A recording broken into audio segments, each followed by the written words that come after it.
அஸ்ஸலாமு அலைக்கும், welcome to my YouTube channel.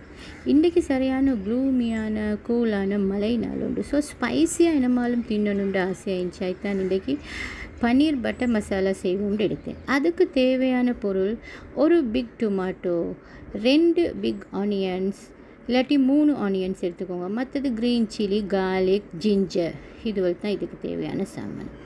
இதெல்லாம் எடுத்து நல்லா வாஷ் பண்ணி கட் பண்ணி ஒரு பக்கத்தில் வச்சுக்கோங்க. இப்போ ஒரு பேன் ஒன்று எடுத்து அதுக்கு பட்டர் ஆட் பண்ணிக்கோங்க. பட்டர் எப்படியும் ஒரு 25 கிராம்ஸ் பட்டர் ஆட் பண்ணிக்கோங்க. பட்டர் கொஞ்சம் ஹீட் ஆகக்குள்ள அதுக்கு பட்டையும் ஒரு ஏலங்காவும் சேர்த்துக்கோங்க. இது ரெண்டையும் சேர்த்து அதோட கார்லிக்கையும் ஜிஞ்சரையும் போடுங்க. ரெண்டையும் போட்டு கொஞ்சம் பச்சை வாடை போகிற அளவுக்கு கொஞ்சம் வதக்கிக்கோங்க. அது ரெண்டும் வதங்கக்குள்ள நாங்கள் கட் பண்ணி வச்சுருந்தோமே அதுவெல்லாம் இப்போ எடுத்துக்கோங்க.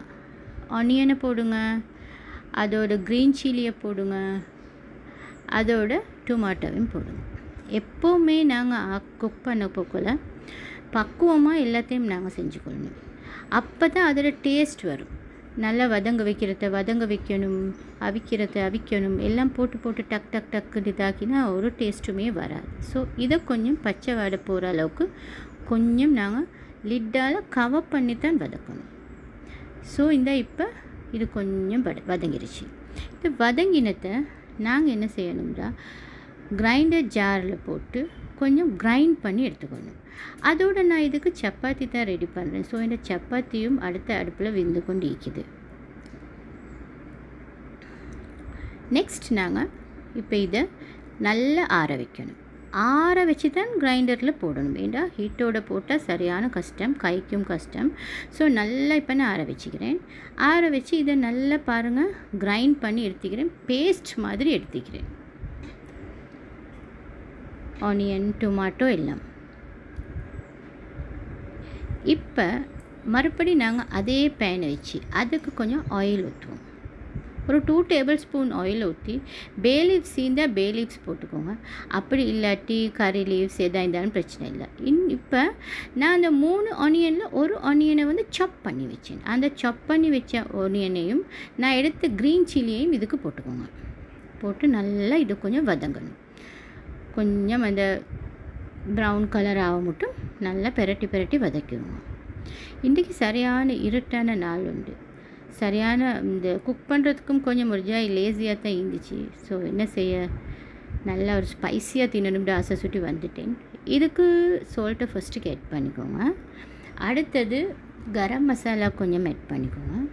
அடுத்தது மஞ்சத்தூள் கொஞ்சம் போட்டுக்கோங்க.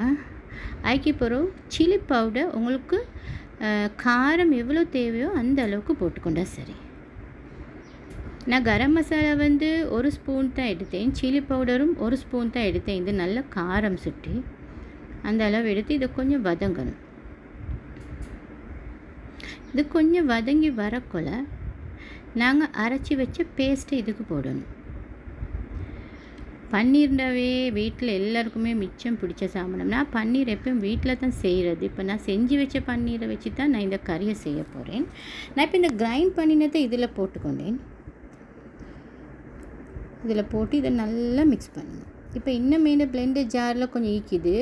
இதுக்கு வாட்டர் ஆட் பண்ணி இதை கொஞ்சம் வேக வைக்கணும். ஸோ அந்த வாட்டரை நான் இந்த பிளெண்டர் ஜாருக்கு ஆட் பண்ணி இதில் வைக்கிறது எல்லாத்தையும் சேர்த்து கழுவி அதை ஊற்றிக்கொள்கிறேன். யாருக்கெல்லாம் பன்னீர் பிடிக்கும்னு எனக்கு சொல்லுங்கள். பன்னீர் பிடிக்காத ஆட்களே ஈக்காது. எல்லாருக்குமே பன்னீர் நல்ல விருப்பம்.